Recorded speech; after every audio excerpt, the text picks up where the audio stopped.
to the subcommittee and thank him for, oops, I didn't turn my, there we go. Thank him for agreeing to work with me in a bipartisan way to address the critical issues that are so important to our workers, our businesses, and our families, not just in both of our states, but tourism across the country and, of course, around the world. And I really look forward to a productive partnership. I'd also like to thank Chair Cantwell and Ranking Member Cruz for their leadership and for supporting the work of this crucial subcommittee. And so today's hearing will examine federal implementation of bipartisan travel and tourism legislation, the legislation that we enacted during the last Congress. Specifically, the subcommittee will discuss the progress in implementing my historic bipartisan Omnibus Travel and Tourism Act. We like to call it the tour bus. It will also look at the impact of funding for Brand USA that we have included in the March 22 government funding package, and it will examine the Department of Transportation's implementation of travel and tourism policies included in the bipartisan infrastructure law, including my bipartisan Tourism Act, among other topics. Last Congress, we saw unprecedented action in tourism-related legislation, led in part thanks to the bipartisan work of this subcommittee. And today, I look forward to hearing about how the administration is implementing this legislation and fulfilling new requirements to enhance the travel and tourism industry, particularly through the landmark Omnibus Travel and Tourism Act, which I was proud to lead with Senator Wicker. The last hearing the subcommittee held analyzed the Department of Commerce's then newly published National Travel and Tourism Strategy. Today, we will also review the progress in implementing the strategy, which was released almost exactly a year ago this week. The success of all these efforts is critical to the U.S. economy, particularly the economy in my state of Nevada. My state is a world-class destination that relies heavily on tourism, and as we know, this industry was devastated by the pandemic. Since then, and thanks to our efforts, our tourism industry began to bounce back last year to near pre-pandemic levels. The economic impacts of Nevada's tourism industry are driven by visitors spending on hotel rooms, dining, shopping, local transportation, live entertainment, and more. And that spending directly supports jobs, wages, and economic activity, and it ripples through our entire economy in the state of Nevada. This means economic activity for small businesses and entrepreneurs that rely on visitors coming to our state. That's why I've been pleased to see that what we're doing to strengthen this industry is working. In 2022, visitor spending hit an all-time high of nearly $45 billion, exceeding pre-pandemic levels. Total spending by visitors during 2022 outpaced the previous year by about 24%, and it outpaced the 2019 total by about 21%. And 2023 has been a success story so far as well. We're seeing a mix of headliners and marquee special events coming to my great state of Nevada, from NASCAR to Taylor Swift to the NC2A tournament, college basketball games. And all of that paired with robust convention in the month of March that included ConExpo, ConAg, our trade show, which happens to be North America's largest construction trade show with over 140,000 attendees. I want to brag some more on Nevada because Nevada is also becoming a global center of sports. We're hosting the Super Bowl next year. We are the proud home of the WNBA champs, the Las Vegas Aces. And tonight, our Golden Knights have the chance to bring home the Stanley Cup. And I'm just going to put this out there, go Knights, go. I have to do it. Anyway, this November, we'll also see Nevada host the Formula One Las Vegas Grand Prix, the largest international sporting event ever to take place in our state.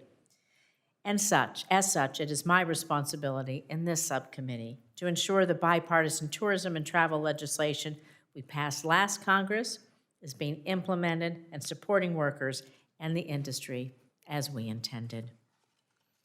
However, the full recovery of international travel, particularly from Asia, continues to challenge the industry in Nevada and across the country. The International Trade Administration's National Travel and Tourism Office forecasts the total volume of international visitation to the U.S. to increase to nearly 63 million visitors in 2023. It's up 21% from 2022, but still below 80% of the 2019 pre-pandemic visitation level. So we need to find our ways to bring back those international travelers, and I look forward to discussing how some of the legislation from last Congress is supporting the recovery of international travel and what additional barriers remain. So testifying today, we have Brian Ball, Acting Deputy Assistant Secretary for Travel and Tourism and Director of the National Travel and Tourism Office at the Department of Commerce. Welcome. We have Carol Annie Petsonk. Am I saying that right? Petsonk, very good. Assistant Secretary for Aviation and International Affairs at the U.S. Department of Transportation. Welcome. And Christopher Thompson, President and CEO of Brand USA. Welcome. Thank you all for being here. I look forward to hearing from each of you and hearing your experiences and your expertise as we review the implementation of tourism policies enacted last Congress. And now I'm going to turn it over to Ranking Member Budd for his opening statement, and then I'll introduce our first witness. Senator Budd. Thank you, Madam Chair. Thank you, everyone, for being here and for the panelists. I'm excited to be kicking off our first Tourism Trade and Export Promotion hearing of the year, as well as my first hearing as the ranking member alongside our chair, Jacky Rosen. When I first came to the Senate, she told me this would be a wonderful subcommittee to be part of. And not only did I know that, but it would be a wonderful one to lead as well. So thank you for convening this hearing on the oversight and implementation of travel and tourism.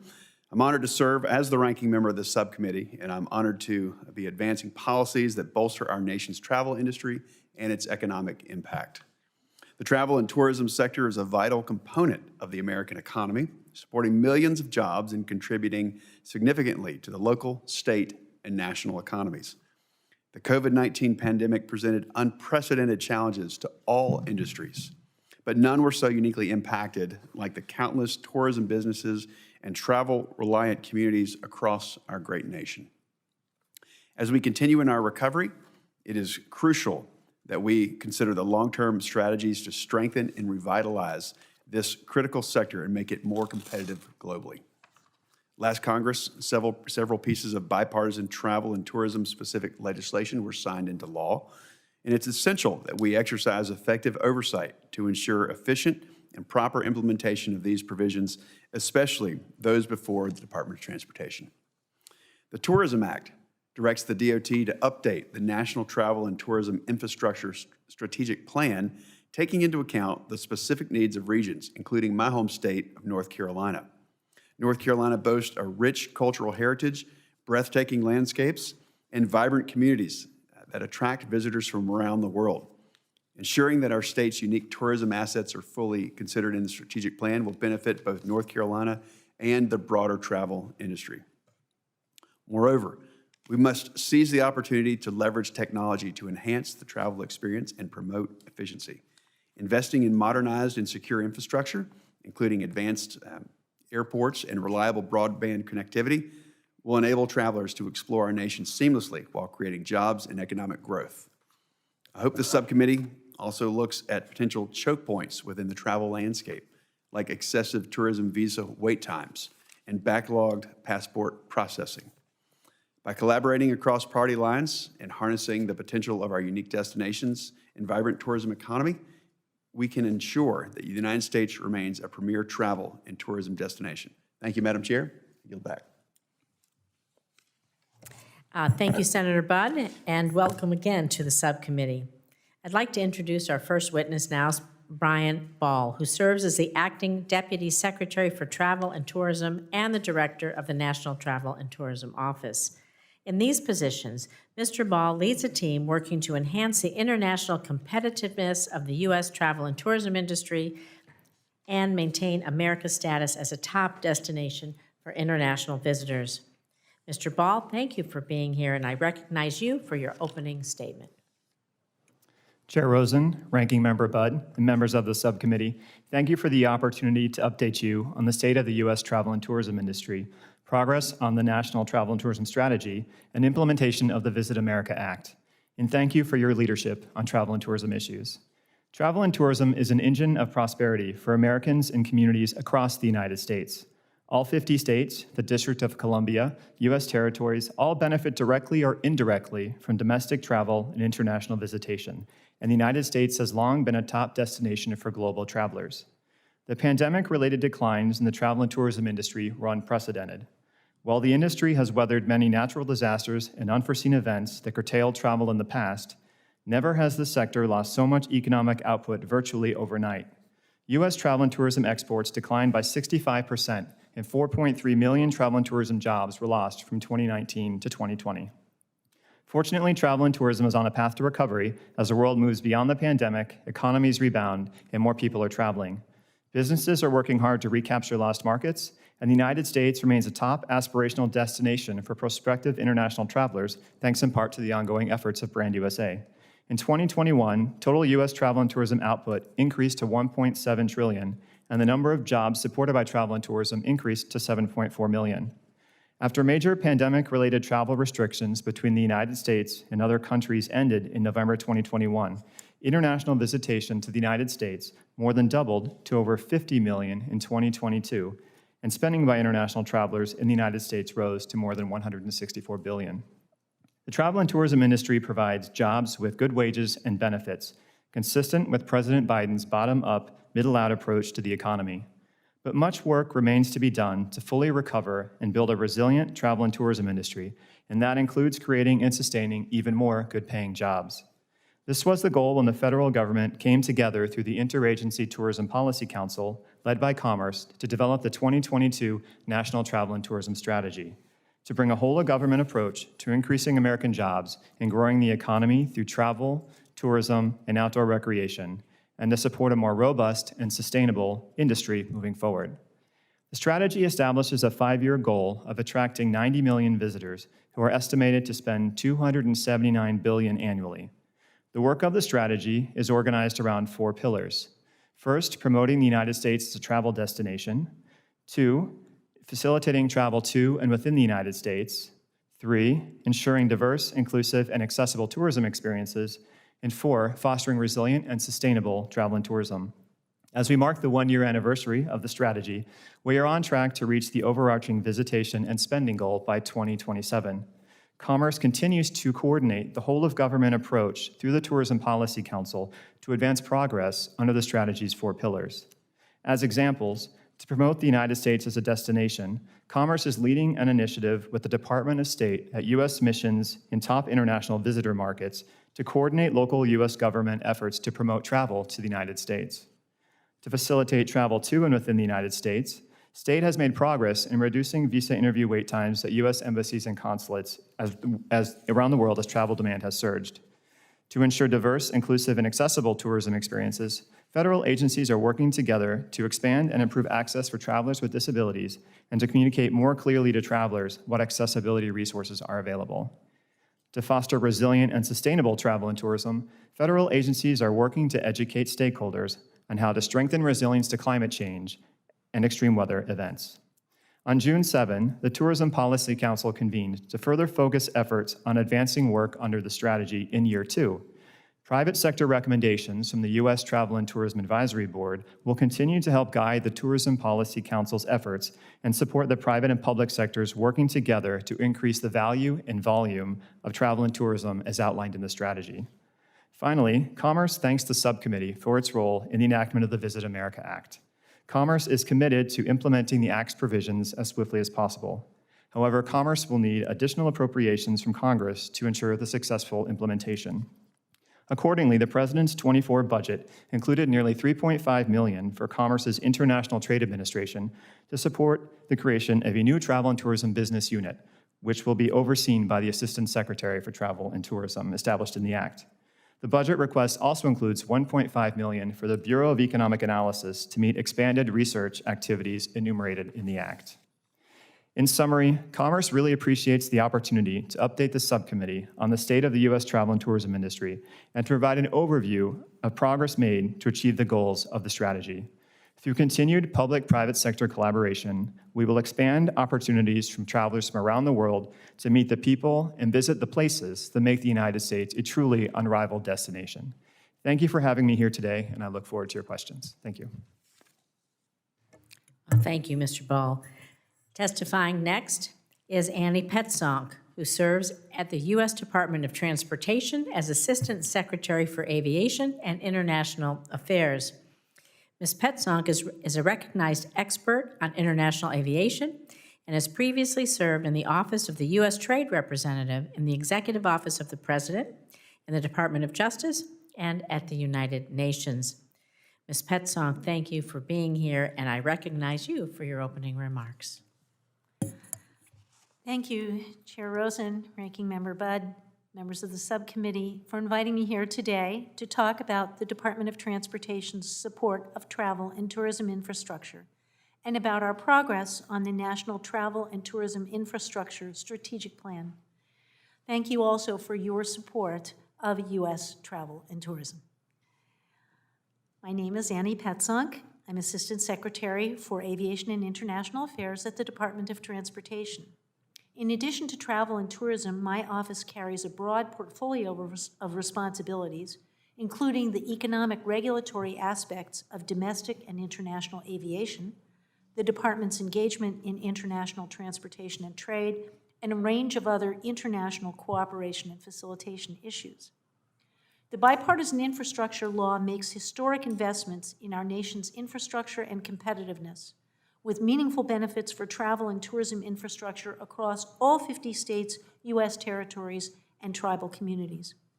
Across the country, we have already begun improvement on 3,700 bridges and almost 70,000 miles of roads and highways, and we have funded over 1,000 zero-emissions buses and awarded over $233 million in grants to improve and modernize vital intercity passenger rail across the country. The Federal Aviation Administration has also announced nearly $2 billion in funding under the bipartisan infrastructure law that will go to 175 airports across the country to improve terminals of all sizes, expand capacity, and provide greater accessibility. Travel and tourism are on a path to recovery. Memorial Day weekend saw the highest volume of air passenger travel since any time before COVID, and cancellations remained under 1%. We're also seeing increases in highway, bus, and train travel over the last year, as well as a 50% increase in cruise bookings over 2022. We fully recognize that some segments of the U.S. travel market have already recovered from the pandemic, while other market segments, such as business travel and international inbound travel, have not yet returned to pre-pandemic levels.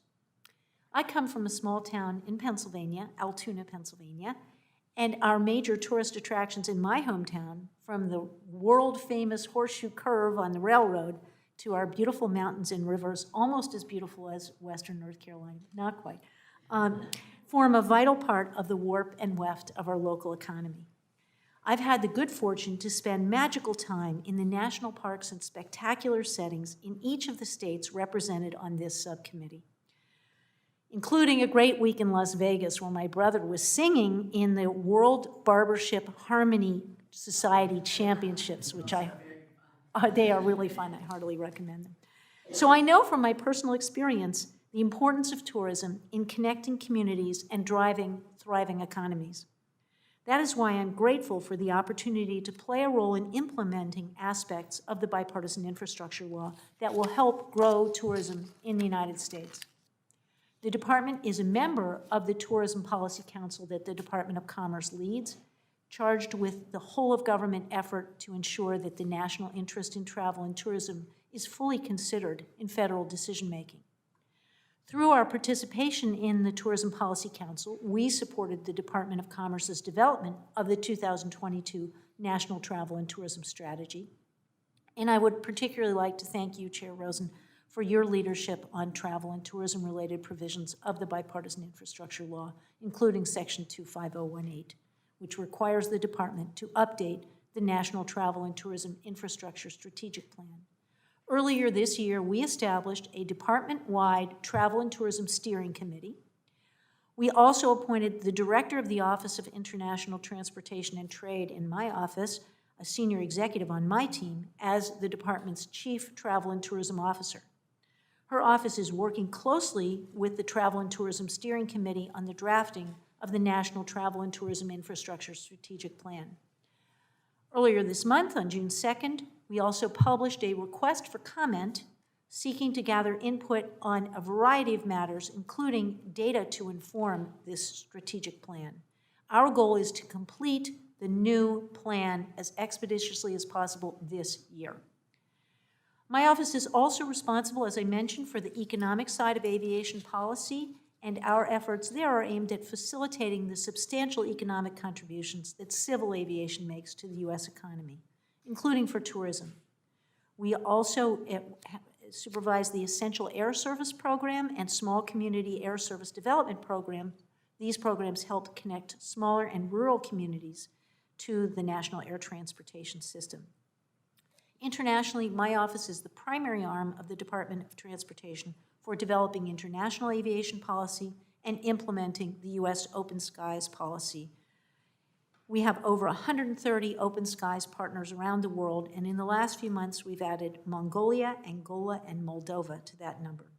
The Department of Transportation looks forward to continuing to work with the subcommittee to ensure that America's travel and tourism sectors remain vibrant and valued. Thank you for the opportunity to speak with you today. Thank you, and thank you for mentioning our states. Every single state in this nation has someplace beautiful and wonderful to travel to, and we want to make sure that they can get there. And so testifying next for the second time before this subcommittee is Mr. Christopher Thompson. Welcome. He's President and CEO for Brand USA, the nation's public-private partnership dedicated to increasing international visitation to the United States through marketing and promotional efforts. Mr. Thompson has over 30 years of experience in the travel and tourism industry, and under his leadership, Brand USA has nearly tripled its partnership network and more than doubled its partner contribution program offering. Mr. Thompson, you are recognized for your opening remarks. Thank you, ma'am. Chairwoman Rosen, Ranking Member Budd, members of the subcommittee. Thank you for holding this important hearing on oversight and implementation of travel and tourism legislation. I appreciate being here to testify on behalf of Brand USA. As you said, a destination marketing organization for the United States. As you also said, I last testified before this subcommittee in May of 2021 during the height of the pandemic. At that hearing, I spoke to the devastating effect COVID-19 had on communities, on businesses, and employees that rely on tourism dollars, especially those spent by international visitors. I also testified to the debilitating impact the pandemic had on Brand USA's funding model, which is made up of contributions from non-federal sources like state tourism offices and travel brands, and matched by funds from ESTA fees paid by visa waiver travelers during the prior fiscal year. In July 2021, the Restore Brand USA Act was introduced with bipartisan support in both chambers of Congress. The text of that bill was included in the Consolidated Appropriations Act of 2022, became law, and for that, I thank you for your leadership and your support. This extraordinary funding continues to allow Brand USA to maintain our business operations, rebuild our global infrastructure, and lead a concerted recovery effort to welcome the world back to the United States. The recovery of the U.S. travel and tourism industry's lucrative international segment is on a solid upward trajectory. According to preliminary estimates from the National Travel and Tourism Office, the USA welcomed 51.8 million visitors in 2022, which is a 134% increase over 2021, and total international arrivals to the USA that year reached 65% of 2019 levels. Tourism Economics predicts that the total number of international arrivals to the United States will reach 81% of 2019 levels this year, and we should surpass 2019 figures by the end of 2025, with some markets like Canada, India, and the UK exceeding 2019 numbers next year.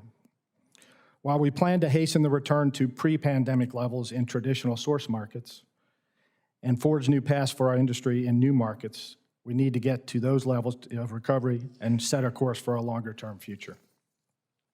My optimism is fed by my 40 years, I need to update my bio, in destination marketing, as well as our proprietary market intelligence, which shows consumer likelihood to travel to the United States in the next 12 months at equal or greater than levels in 2019. But while these statistics and forecasts are encouraging, there is much work to be done to keep the USA top of mind and create a sense of urgency for consumers to visit the USA now. To move consumers more quickly from aspiration to action, Brand USA recently launched a new campaign in 10 key markets. The campaign showcases how the USA delivers on the promise that whoever you want to be and whatever experience you long for, the United States is where you can find it. We also create opportunities that allow communities throughout the country to connect directly with overseas travelers and distribution channels. These efforts are particularly helpful to those destinations that otherwise lack the resources to maintain an ongoing international presence. In just one example, next month, I will lead the last of 5 sales missions this year. This upcoming mission to Japan and South Korea features several dozen participants from major gateways to Asia like Chicago, Las Vegas, Seattle, as well as cities and states like Memphis, Minnesota, Texas, and Wyoming. Finally, package travel remains a critical distribution channel globally, and we maintain boots on the ground in 20 markets to ensure that the travel trade has the resources to drive new visitation not only to, but through and beyond our gateways. I'm barely able to scratch the surface of all of Brand USA's current marketing efforts. Today, I'm submitting on the record our annual report for fiscal 2022 and our fiscal 23 objectives and business plan.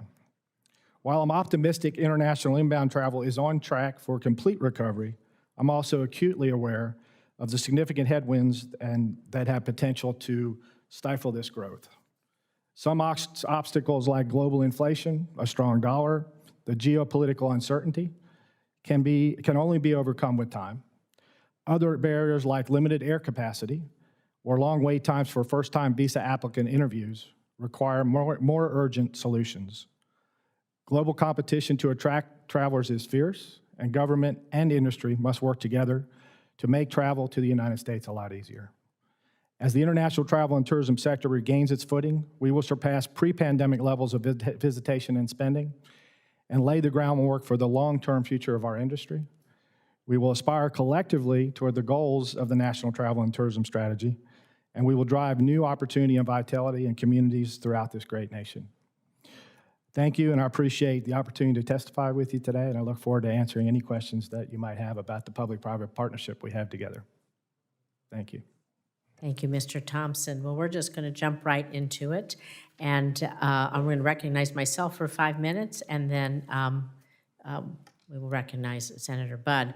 So we're going to obviously jump right into the strategic plan because the Infrastructure Investment and Jobs Act that we signed into law in 2021 did include my Bipartisan Tourism Act, which requires the U.S. Department of Transportation, as you've been speaking to update its National Travel and Tourism Infrastructure Strategic Plan and develop an immediate term and a long-term strategy for DOT and other agencies to use infrastructure to support the travel that the tourism industry needs in the wake of the pandemic, which we know decimated travel and tourism jobs all across this country. The law requires the strategic plan to be updated within 180 days of enactment of the law. It's been nearly 600 days since the IIJA was signed into law and more than a year since the Department of Commerce released its National Travel and Tourism Strategy. And we haven't seen an updated National Travel and Tourism Infrastructure Strategic Plan from DOT. On September 27th of last year, several of my colleagues joined me in sending a letter to Secretary Buttigieg asking the department comply with the law and fulfill the requirement to update the strategic plan. But nearly 9 months later, the plan hasn't been updated. So, Assistant Secretary Petzonk, when is DOT going to update the National Travel and Tourism Infrastructure Strategic Plan? That's a long mouthful. We need to get an acronym for that. And why hasn't it done so yet? And how can we help the department comply with this requirement as mandated by law? Thank you, Senator Rosen. And I just want to emphasize that we fully agree that travel and tourism are key to our nation's economy, and they are key to our work at the Department of Transportation. Immediately after the enactment of the IIJA, the department focused very intensively on establishing a sound process for selecting projects and delivering the historic funding for infrastructure that will improve the efficiency and safety of our nation's transportation system and improve the experience of travelers.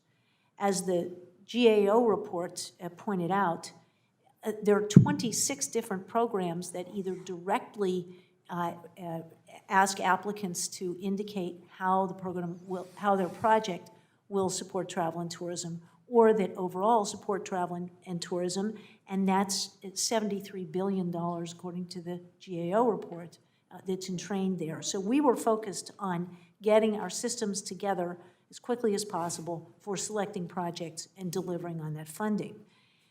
We also worked closely with the Department of Commerce, including the National Tourism Strategy and the whole-of-government approach that the Department of Commerce has put forward.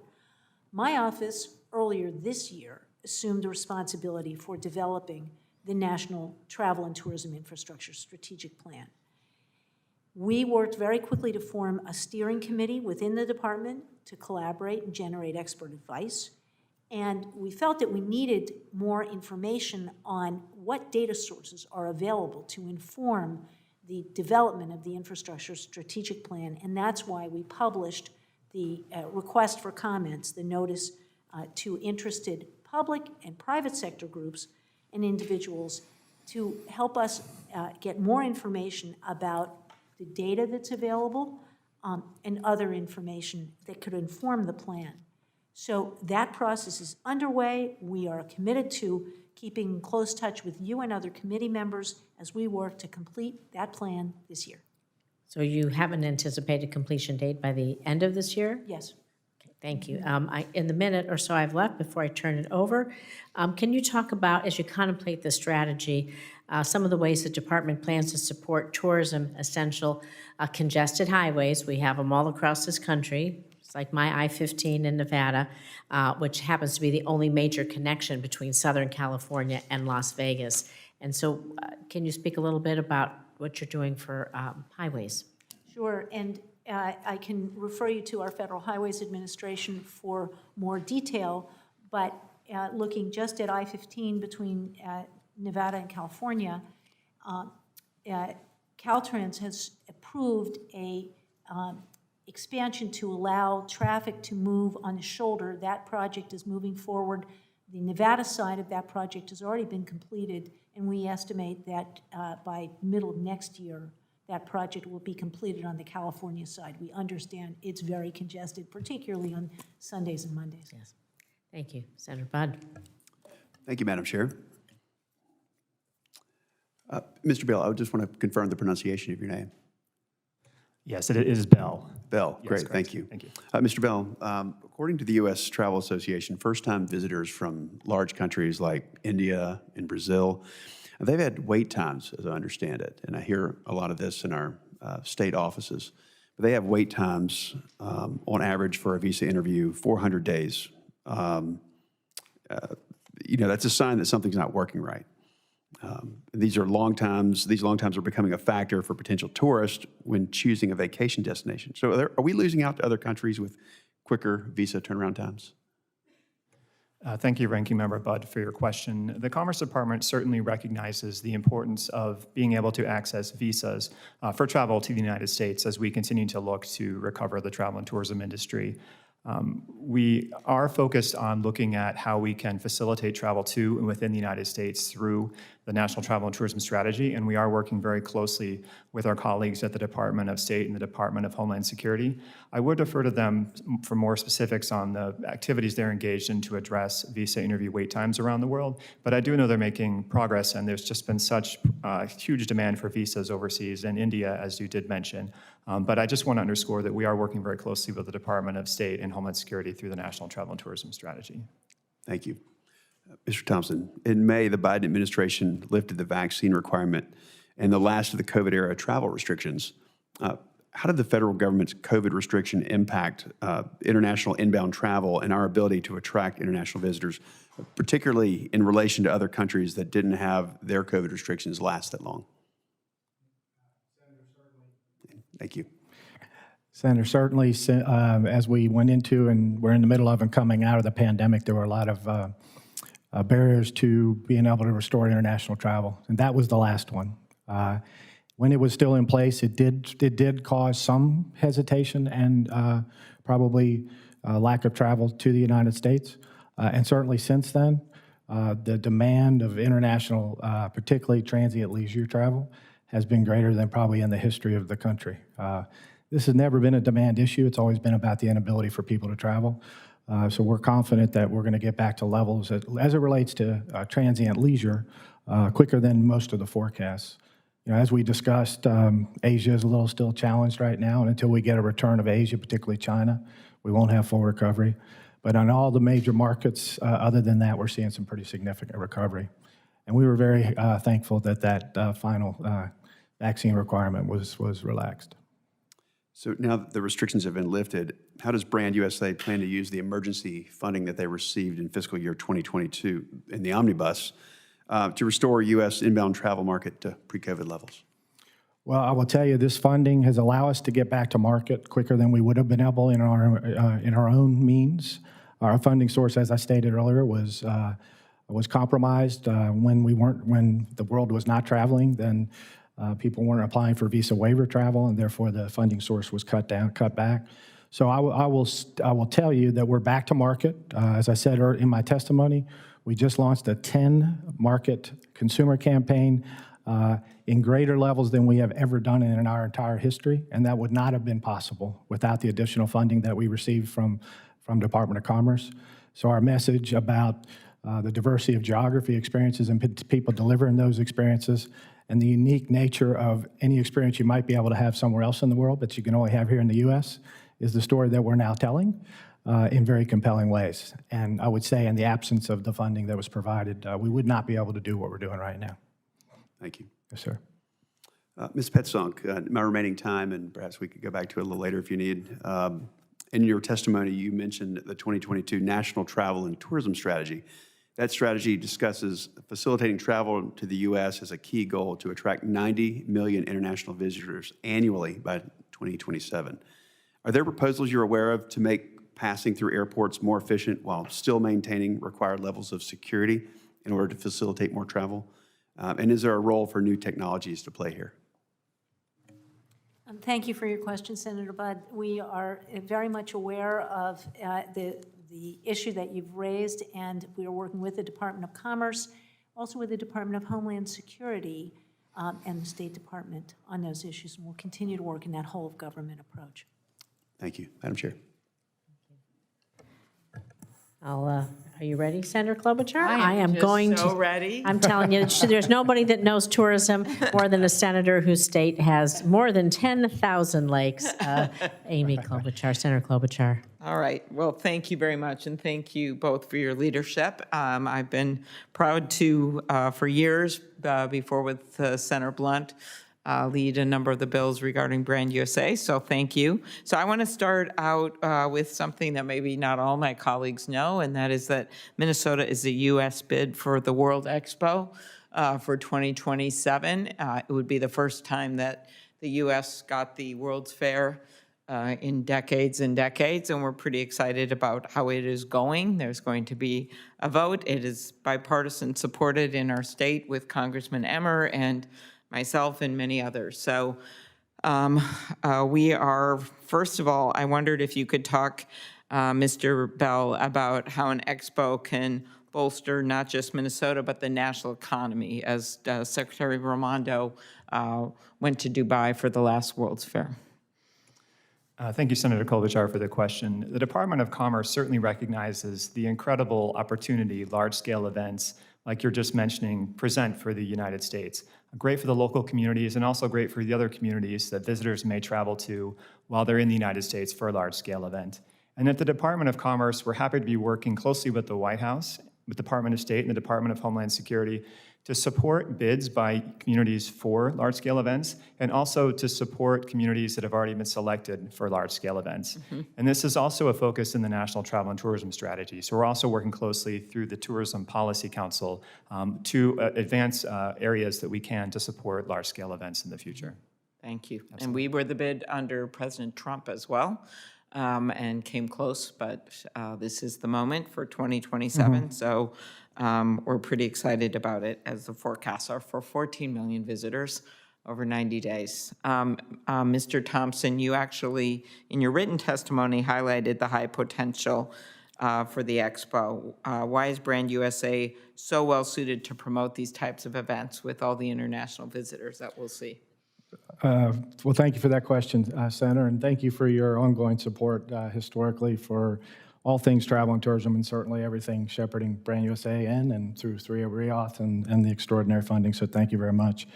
You know, we're really excited about the potential for Expo in Minnesota. Those types of events are clearly in the hands of the city and the state that are bidding on it.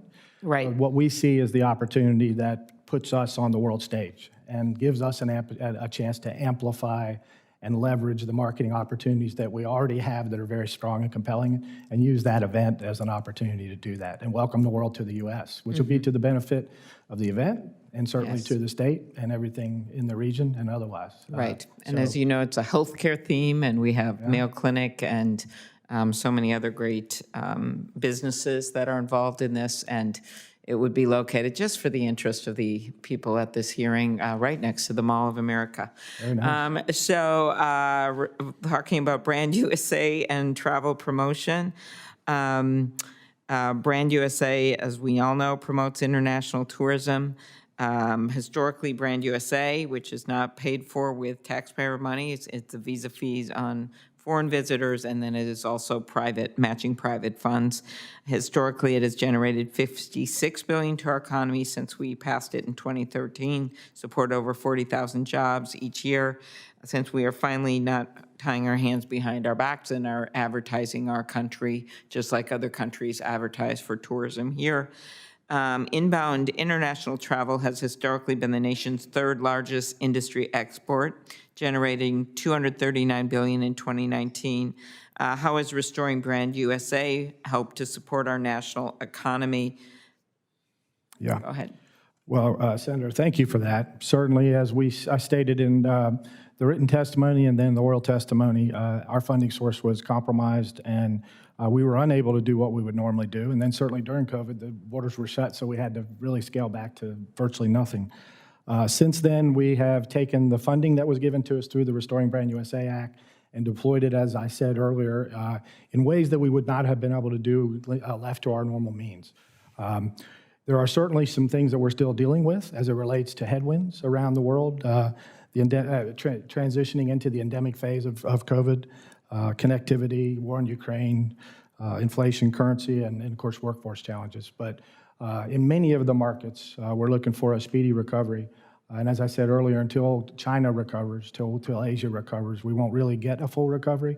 But we're looking for many markets to exceed actually pre-pandemic levels as early as next year. So, Oh, that's exciting. Yes, Those are ma'am. your projections. I guess, Mr. Bell, I know that Senator Budd asked about this, but I am pretty obsessed with the visa interview wait times as well. And could you talk about how can we better move this along? I missed his questions, which I'm sure were very good on this subject, but I mostly want to put in a pitch that we have to move. I'm going to see Secretary Blinken at our Expo event coming up this week for other ambassadors and the like. So could you just talk about what we should be doing differently? Thank you, Senator Klobuchar, for the question. The Department of Commerce, as I had mentioned to Ranking Member Budd, obviously recognizes the importance of the visa process as we facilitate additional travel to and within the United States. And I would defer to my colleagues at the Department of State for more specifics on what they're doing to address the visa challenges. I do know that they have seen just strong demand, as we all know, as travelers have been looking for future travel to the United States, and they're looking to address challenges that remain. Okay, the last thing I won't ask as a, oh, really? Okay, all right, thank you. Ms. Petzonk, we need to level the playing field for American airline companies and workers. Senator Marshall and I carry the Fair and Open Skies Act, which we have an amendment to the FAA on, to give US DOT additional tools to make sure that foreign airlines looking to serve the US are operating under the same set of rules as American businesses. In your testimony, you note that your office at USDOT leads on the implementation of the U.S. Open Skies policy. Can you briefly speak to how these open sky agreements can help promote safety, competition, and American jobs? Yes, thank you, Senator Klobuchar. We have open skies agreements in place with over 130 foreign partners, and those agreements cover more than 70% of international departures from the United States. The agreements promote increased travel and trade, they lead to the creation of high-quality jobs, and they facilitate economic growth. For example, one study by Brookings estimated that open skies agreements yield about $4 billion a year in economic gains. They accomplish this by opening global networks and expanding opportunities for cooperative arrangements between airlines, as well as committing governments to high standards of safety and security. My office negotiates and enforces these agreements, ensuring a level playing field on which U.S. airlines and workers can exercise rights provided under those agreements. We are committed to working with all of our stakeholders, including our labor stakeholders, to implement these agreements in ways that continue to grow good jobs in the U.S. aviation sector. All right, thank you. And thank you to both of you for, I once had this subcommittee. I love it. So it's great. It's a great All right, subcommittee. thank you. Thank you, Senator. It's about establishing the office of the new Assistant Secretary of Commerce for Travel and Tourism, because the Consolidated Appropriations Act of 2023, signed into law on December 29th of last year, included my Omnibus Travel and Tourism Act, which did create the position of Assistant Secretary of Commerce for Travel and Tourism. The new position is the first tourism-dedicated Assistant Secretary in the United States, and among other matters, they'll be responsible for setting annual visitation goals, creating a whole-of-government strategy to ensure the visitation goals are met, and establishing interagency coordination like you've been speaking about to support U.S. Tourism. So, Mr. Bell, can you update us on the establishment of this new position at the Department of Commerce? Perhaps walk us through the department's plan for setting up the new office, how the new reporting structure will work, and the funding, like you mentioned earlier in your testimony, that would be needed for the Assistant Secretary for the office and the support staff to support this very important industry. Thank you, Chair Rosen, for the question. And thank you to Congress for supporting the travel and tourism industry and adding this senior position at the Department of Commerce. As I mentioned in my testimony, the Department of Commerce did include in the President's FY24 budget a request for $3.5 million in additional funding for the Office of the Assistant Secretary that will support the Assistant Secretary for Travel and Tourism. And the Act mandates that the Assistant Secretary report to the Undersecretary for International Trade. So once the funding is received, Commerce will move forward with establishing the office and the other underlying components that will support the office going forward.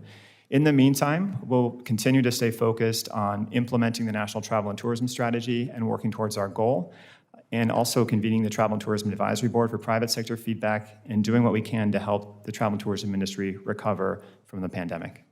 Thank you. I know that Senator Welch was coming back, so I've been watching the door for him. But I'm going to, since I have two other great members here who have fabulous outdoor, we all have fabulous outdoor tourism in our states. I want to just ask a question about outdoor tourism, because the Department of Commerce National Strategy discusses collaborating with the outdoor recreation industry and leveraging geotourism, supporting both tourism and sustainability.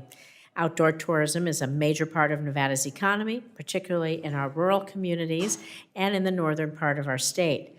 For example, we have 15 million annual visitors to Lake Tahoe, and they've long been the driving force of the region's $5.1 billion economy. However, in recent years, Lake Tahoe has faced challenges of pollution, traffic, shortage of affordable housing for its tourism workforce. The Tahoe Regional Planning Agency is working on a plan to address these issues that will center local communities, equip local agencies to be effective stewards of the land, and welcome the millions of visitors who arrive to experience the beautiful public lands of the basin. So again, Mr. Bell, the Department of Commerce Is the Department of Commerce working with communities to promote healthy, sustainable outdoor tourism that invests in our local economies, often rural economies, that attracts increased visitors while remaining good stewards of the environment? And if so, how? Thank you, Chair Rosen, for the question. The Department of Commerce certainly recognizes the incredible natural resources and outdoor recreation activities that make the United States such an amazing destination. And this is a priority within the travel and tourism strategy. And we do work very closely with our federal land and water partners as we aim to ensure inclusive, diverse, and accessible travel and tourism experiences, and also foster sustainable and resilient travel and tourism going forward. Thank you. I see that Senator Hickenlooper is here, so I'm going to pass it over to you if you're ready, Senator. I am ready, and thank you all for taking time out of your busy lives to be here. I read something this past weekend, which I hadn't been aware of, and that was read through President Kennedy, John Kennedy's Office of Outdoor Recreation that he was fully intending and worked towards setting up and create frameworks for. And I think that as we think about an Office of Outdoor Recreation now and what it might look like, it seemed very instructive to look at. Obviously, outdoor recreation plays a huge role in Colorado's economy, so much so that while I was governor, we set up an Office of Outdoor Recreation. And I think that pretty much everyone, even people that had nothing to do with outdoor recreation, felt supportive of that. We've expanded now. I think there are 15 other states that have offices of outdoor recreation, and there's, again, renewed talk of an Office of Outdoor Recreation, as you guys all know. So Mr. Beal, with such a close connection between all the beautiful places in our country that you help promote for tourism and travel, and the recreation industry, the outdoor recreation industry that encourages and embraces people as they explore and connect with these places. Were we to have an Office of Outdoor Recreation, is that something you think would be useful? Would you be, commit to working with it and trying to make it a success? Thank you, Senator Hickenlooper, for your question. And I would like to just give a quick note to my colleague at Brand USA for all the great work they've done in showcasing the many natural lands and waters across our country. And of course, as you did say, the United States has an incredible array of outdoor recreation activities. Colorado has amazing, and I'm fortunate to, of course, been able to experience many of them in summer and in winter. But if Congress were to establish a new Office of Outdoor Recreation, Commerce would closely work with that office, like we do with other offices and agencies through the Tourism Policy Council, and coordinate our whole-of-government approach in travel and tourism to include that Office of Outdoor Recreation. However, I do want to note that if such an office were to be created, it would be helpful if Congress were to include funding with the office also. Well, maybe the right place for that office would be in the Commerce Department as well. Also, many of our federal lands are located in lands. Many of our ski resorts are located on lands, Forest Service lands, and others that they pay user fees to the U.S. Forest Service. I think it's somewhere approaching $40 million a year now, annually. And so to offset the increased cost by ski resorts, Colorado's national forests have been seeking other ways of financial support and looking at ways to reinvest in the long-term maintenance needs of the forests as well. So we co-sponsored the Ski Hill Resources for Economic Development, also known as SHRED. I don't come up with the acronyms. The SHRED Act to support our outdoor recreation communities, push some of that money back into that natural infrastructure. Can you discuss a little bit about how the 2022 National Travel and Tourism Strategy supports the needs of outdoor recreation? Thank you, Senator. Absolutely. The Department of Commerce works very closely through the Tourism Policy Council with the federal lands and waters agencies to advance priorities related to this initiative, recognizing that there is a diverse array of opportunities for international visitors to experience these people and places across the United States. Yeah, we're aware of that and we appreciate it. both Ms. Passank, sorry, Ms. At sunk. Passank, and Mr. Thompson, what's your sense on this Office of Outdoor Recreation? Potential Office of Outdoor Recreation. Well, Senator, thank you for the question. I would never comment on policy as it relates to that type of initiative, but here's what I will tell you, that when we were constituted, one of the legal responsibilities that we have is to promote the 50 states, the 5 territories, the District of Columbia, not only to, but through and beyond our gateways, but also urban and rural equally. Certainly, our country has an embarrassment of riches as it relates to outdoor, rural, recreational opportunities.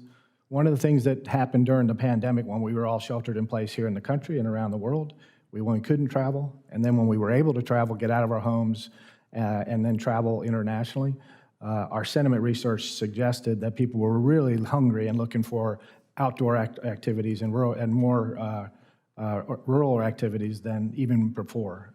And then the actual visitation proved that to be the case. So I know you've received record visitation to your ski resorts. I don't think that's probably slowed. Certainly the good weather this year has helped to extend the season and whatnot. So that's always been an amazing asset that we have a chance to promote. And we work closely through the Tourism Policy Council when invited to those conversations to work with all the federal assets that the government owns and has control of and otherwise protects and nurtures. Great, thank you. Thanks, Senator Hickenlooper. I would echo Mr. Bell's comments with regard to the possible establishment of the office. And I'd also like to note that the bipartisan infrastructure law requires the Department of Transportation to identify investments that could protect scenic but often less traveled roads that promote tourism and economic development throughout the country. I've had the pleasure of being able to travel on one of those roads, the scenic byway that goes through the Collegiate Range. Sure, And, I know that road well. And as well as many other scenic byways around the country. In fact, this past weekend, I took time off from preparing for this hearing to travel a scenic byway in Maryland that goes to Fort Frederick, which I commend to you also. But the point is that these scenic byways, which we fund through our Federal Highways Administration, play a very important role in supporting access to outdoor recreation.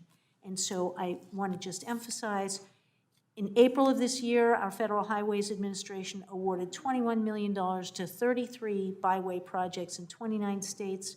We've got a notice of funding opportunity for $20 million more for the scenic byways, and these are the kinds of investments that we think will help promote outdoor recreation in this country. I appreciate that. And I'll just finish with within the Forest Service and the BLM and other federal lands combined with state lands, we have a tremendous lack of parking access and getting into the back way to some of these outdoor recreational opportunities. And I think a lot of what your work is doing is setting the stage and helping us get to the point where we can begin to get more access to more parts of our beautiful country and get back to, I don't know if you ever read a thing called Blue Highways, which weren't scenic byways. A writer named William Least Teat Moon wrote this back in the 70s, but it's a great description of just how beautiful this country is when you get off the big interstates. Anyway, thank you all. Thank you, Madam Chair. I yield back to you. Senator. I'm going to yield to Senator Budd, who has another question. Whoops. I have my microphone on. Senator Budd, please. Yeah, thank you. Just briefly, and this is for Mr. Bell and Mr. Thompson. Talk to me a little bit about your coordination with state offices, if you would, that have their own promotion responsibility, and how you coordinate with them and how you would avoid duplication of effort. Thank you, Senator, for that question. I said that speaks to the core value proposition that we provide. We are our nation's destination marketing organization. There's only one of us. And before we were brought into existence, virtually every state has a state tourism office, and probably 400 cities have convention and visitors bureaus or other destination marketing organizations. When I first came here, I said we have to be very respectful of what's always been there in place before we got here, but how can we add and create in ways that only we can do? As you may know, our funding source relies on contributions, meaning we have access to $100 million in our travel promotion fund every year, but we have to bring a dollar to get a dollar, and we have to raise $50 million in cash a year. Our primary sector that contributes cash to cooperatively market with us is our destination marketing organizations at the state and local level. So I would say that is one of our most engaged and collaborative relationships of all of our stakeholder audiences. Certainly we represent all the destinations, and then all the verticals that deliver the experiences on the ground every day. But those DMOs are experts. On my best day, I could never describe all the things there are to see in North Carolina, like your state tourism office, and I would never pretend to try to do that. But we provide platforms for them to be able to tell those stories in more compelling ways and reach audiences that they would not maybe normally be able to reach on their own. So long-winded answer to the question, they are very, very valuable partners to us. Thank you. Anything to add, Mr. Bell? Yeah, and adding to that, state tourism offices are a very important stakeholder for the Department of Commerce, and we work very closely with them as we work to increase U.S. travel and tourism export opportunities and increase U.S. travel and tourism competitiveness. And I want to thank Congress for your support of the Survey of International Air Travelers that the Department of Commerce, that my office administers, that measures the value of international travelers spending and the characteristics they display while they're in the United States. And that information provides very helpful market intelligence to states and other stakeholders as they're thinking about new international market opportunities. So thank you for your support of our program. Thank you, Beth. Chairman. Thank you. I have two last questions. The first one will be for Mr. Bell, and the last one will be for all three of you. And the new Assistant Secretary that we hope to get nominated in the Department of Commerce, well, they're required to increase and facilitate international business travel, just like we've been talking about. I want to build on that, including by facilitating large conferences and exhibitions, emphasizing, like we've been speaking about, rural destinations, supporting ecotourism, facilitating sports and recreations. I'm not going to stop without the Golden Knights again today, and all of those activities in the U.S. It's especially important for Nevada, where people come from across the country and around the world for conventions, trade shows, conferences, exhibitions. Las Vegas is the convention capital of the world, hosting nearly 22,000 meetings, conventions, and exhibits and events each and every year. We're also the entertainment capital of the world, hosting events like I said, Formula One, the Las Vegas Grand Prix, Super Bowl 58, the NCAA Final Four. And so can you please talk about how you will be facilitating in the office and Department of Commerce, bringing these sorts of large conventions, sports competitions, special events. We know they happen all across the United States, not just in Las Vegas, but this is a huge part of our economy. Thank you, Chair Rosen, and thank you again to Congress for recognizing the important role of travel and tourism at the Department of Commerce in establishing the Assistant Secretary for Travel and Tourism position. And as we think about the global marketplace for travel and tourism, which is becoming increasingly competitive, the role of the Assistant Secretary will provide another opportunity to amplify the work that we're doing across the interagency through the National Travel and Tourism Strategy to increase and attract large-scale events to the United States, because we recognize the economic importance and impact that these events have on our economy and in our communities. Thank you. And the final question, we can't do any of this without a workforce, right? And so the U.S. Travel and Tourism Advisory Board, or TTAB, it has advised that the pandemic had worsened the longstanding barriers to workforce participation in travel and tourism industry and had created new hurdles to the workplace and to workplace satisfaction. And so TTAB has recommended that steps be taken to support travel and tourism workers' access to childcare, to affordable housing, to reliable transportation, and career pathways for women and underrepresented minorities, really for everyone. And so, and as our last question, how do you feel, maybe as we come out of COVID, or just generally, some of these barriers to our workforce that are going to impact our ability to meet the kinds of goals that we hope for in our travel industry? I'm happy to start. As you did mention, Chair Rosen, the Travel and Tourism Advisory Board is a unique board that advises the Secretary of Commerce on important policy issues impacting travel and tourism in the United States. And as you know, it is chaired by Bill Hornbuckle from MGM International, based in Las Vegas, Nevada. And we're fortunate that we've been The Secretary has been able to engage with the Travel and Tourism Advisory Board to receive recommendations on what the federal government can do to address workforce challenges. And those recommendations have been considered by the Tourism Policy Council, and workforce is a focus in the National Travel and Tourism Strategy so that we can coordinate across government to advance progress against this very important issue, which we know is critical for the travel and tourism industry. Thank you. Ms. Petzong. Thank you. The Department of Transportation is committed to working with the Department of Commerce and the other agencies in the Tourism Policy Council. We understand and appreciate that a more diverse and resilient workforce will make everyone in the United States better off. We see the benefits of investing in our people, particularly in the aviation sector. That's under the purview of my office, including not only traditional forms of aviation, commercial aviation, but also advanced air mobility. We need people who are going to be trained in that very interesting and important field. And it's our view that reaching more people from more diverse backgrounds, particularly underrepresented populations, will not only strengthen our transportation networks, make them more able to facilitate travel and tourism, and benefit the economy overall. Thank you. And for the last word, Mr. Thompson, talk to us. Thank you, Madam Chairwoman. We refer to travel as promoting the diversity of geography, experiences, and people. And I think that third component is the one that's often overlooked. When the pandemic hit and the hospitality industry was brought to its knees, I think it's underrepresenting and underselling the hospitality industry by calling it that. In reality, what the hospitality industry is in every city and every little town in this country is the fabric of that community that makes it unique, its unique selling proposition. So the fabric of every community across the country was brought to its knees. And I think it's really important that we get back to selling the beauty of these jobs and this industry, because I'm a perfect example of an entry-level employee that has risen to a CEO level.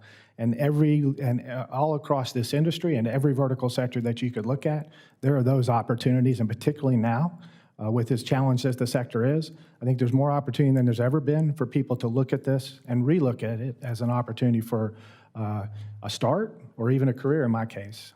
And I think that's the message that we need to be putting out there and trying to sell. Well, thank you. I appreciate you all being here for today's hearing. We learned an awful lot, and like I said, it is very exciting as we want to show off our beautiful country to the world. And so the hearing record will remain open for 2 weeks until Tuesday, June 27th, 2023. Any senators that would like to submit questions for the record should do so by Tuesday, June 27th, 2023. Thank you again for testifying today. We ask that your responses be returned to the committee as quickly as possible and in no case later than 2 weeks after receipt. That concludes today's hearing.